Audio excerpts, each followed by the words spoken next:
So Linzer cookies may look complicated and you're like, oh, it looks very elaborate. They're super simple. We're basically just rolling out a shortbread cookie dough. We're gonna be cutting them out. Half of them are gonna have a little window and they're gonna fill it with some homemade cranberry jam. Yes, we're making our own jam. Of course we are. We're Team Extra.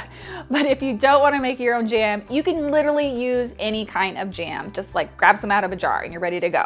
So let's go ahead and get started making these cookies. This is really good, guys. I chew. So I'm gonna go ahead and add my water and my sugar, bring that to a boil, and then I'm gonna add in my cranberries, my juice of 1 orange, and the zest of 1 orange. And then we're gonna let that simmer for like 10 minutes so that it thickens up. We don't have to add any cornstarch, nothing else. The pectin in the cranberries is gonna thicken it up itself. I would say after it starts thickening to reduce the heat down to medium. Once it thickens up, all right, I'm gonna turn off the heat. So after about 10 minutes, you can see it's thickened up and it's gonna continue to thicken as it cools. This is totally optional, but I'm gonna use an immersion blender to just kind of break up any remaining cranberries. And we're gonna just put this into a bowl and let it cool down, and then it'll be ready to use. This is definitely something that you could make the day before. Just put some plastic wrap on top so that the plastic wrap is touching the surface of the cranberries so that you don't get a skin, and then it'll be fully cooled down before you put it in your cookies. Okay, so to make our Linzer cookies, the first thing we're gonna do is combine our dry ingredients all together. I'm using some cake crumbs and some almond flour. And if you don't wanna use cake crumbs, you can just replace this with flour by weight. And if you don't wanna use almond flour, you can use any kind of nut flour like pistachio or hazelnut, cashew, pretty much any kind of nut flour. This is gonna add flavor. So we have flour, almond flour, cake crumbs, salt, cinnamon, and baking powder. And then we're gonna whisk that together and set that aside. I'm using my Bosch mixer, but you could use a hand mixer, you could use a KitchenAid, whatever you have. You could probably do this by hand if you wanna whisk for long enough, but a mixer helps a lot. I'm gonna add in our softened butter, just break that up. And then we're gonna sprinkle in our sugar and mix this until it's light and fluffy, like 1 to 2 minutes. And then we're gonna add in our room temperature egg and our vanilla extract. And then we're gonna mix that until it looks cohesive. And now we're gonna add in our dry ingredient mixture until it's just combined. That smells delicious. I have a couple of spots where the butter didn't quite scrape from the center. People always ask me, why do I use my Bosch over the KitchenAid? Or what makes me decide? This is exactly why.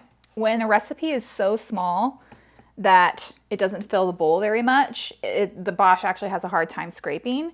But so I would generally use the KitchenAid for a smaller recipe like this, but I thought it was gonna be fine. I just scrape down manually with my spatula and then I'll just give it a mix. All right, onto the counter. Okay, just gonna kind of press that together. Make sure you don't have any butter spots. Okay, so I'm going to divide this in half. It's very sticky. And we're going to place these into discs. And we're going to refrigerate these for minimum an hour or up to 24 hours. The reason we press cookie dough into a disc is so that when it's time to bring it to room temperature to roll it out, it's easier for it to come to room temperature, because if it was a big ball, it would stay really hard in the center and would start getting soft around the outside. But this will come to room temperature in just a few minutes, like 20 minutes, and then you can roll it out for cookies. Okay, so into the fridge for about an hour. All right, I'm just gonna put some flour onto my rolling pin and onto the surface. I took this out of the fridge probably a couple hours ago, but it's so cold down here in the studio, it's still pretty firm. So depending on how hot your room is, might need to adjust that. We're gonna roll this out to be about 1/8 of an inch thick, not too thick. You can smell the cinnamon in it. It smells so good. So if you notice that your cookie dough is sticking, my chef always said this is called washing your rolling pin with flour. It gets any dough or anything that's stuck onto your rolling pin, because that's what it sticks to. It sticks to itself. So you just take some flour and get all of that dough off. I'm just using a bench scraper to just keep it unstuck from the table, because it's kind of like pie dough. It's like a little, sticky. So a Linzer cookie is actually made from the dough of a Linzer tart. So it's a tart dough. And traditionally this tart is filled with like a lingonberry or a currant jam, and some genius got it in their mind one day that they're like, this would probably make a delicious cookie. So they baked up these little cutout cookies of the tart dough and filled them with the jam that you would normally put in the tart. And so basically a Linzer cookie is a tiny little handheld tart. Like, how freaking cute is that? If anybody's watching this video and you're from another country, tell me what what's a traditional cookie recipe from your country that everybody's like, oh yeah, like everybody makes those. All right, so now we're just going to cut as many circles as you can. You can re-knead the leftover dough, totally okay. And then you're gonna count how many you have and then take half of them and cut a center circle out. How did these become a Christmas cookie in the United States? From what I read, this, I can't remember his name, but he was an Austrian immigrant, and he was actually a musician and an artist. And to raise money, he would make Linzer tarts and would sell them during the holidays to people, and they absolutely loved him. And he was basically credited as the grandfather who introduced Linzer tarts and Linzer cookies to America. And we think that's why people associate Linzer cookies with the holidays now, is just because of this one guy.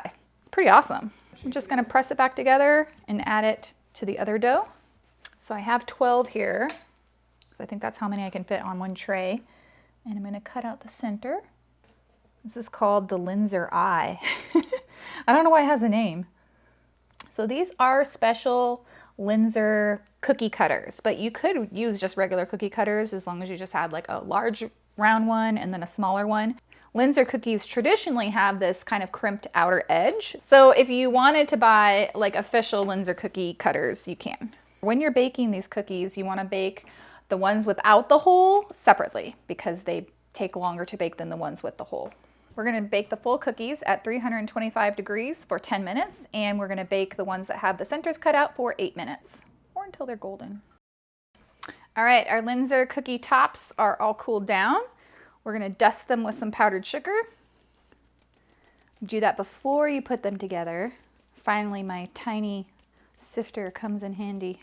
Now, powdered sugar does dissolve over time, so if you are going to mail these cookies like I am, then when they arrive to their destination, they probably won't have that much powdered sugar left on them, but it's a traditional way of doing it.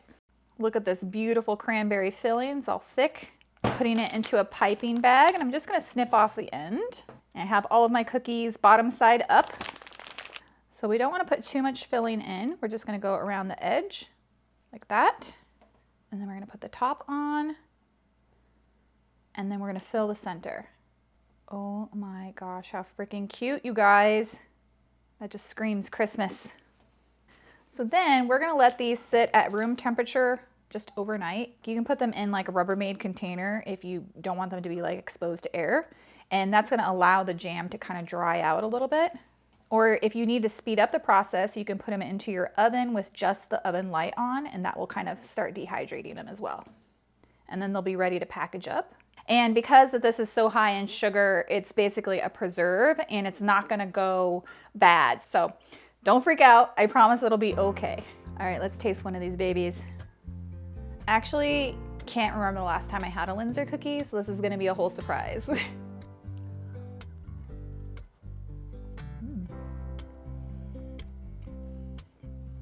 Oh wow. This is like the most unique flavored cookie I've ever tasted. So 1 second, I'm like, I can taste almond, and then I can taste the cranberry, and then I can taste the orange, and then I can taste the cinnamon. Like, it is such an incredible combination. I don't even know how to describe it.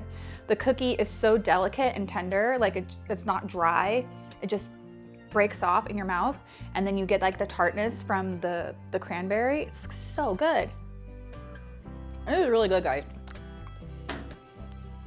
Yeah, true. This cookie is so good. I'll tell you why. It's not super sweet. It tastes almost like something that you would have like in the afternoon with like some tea or something.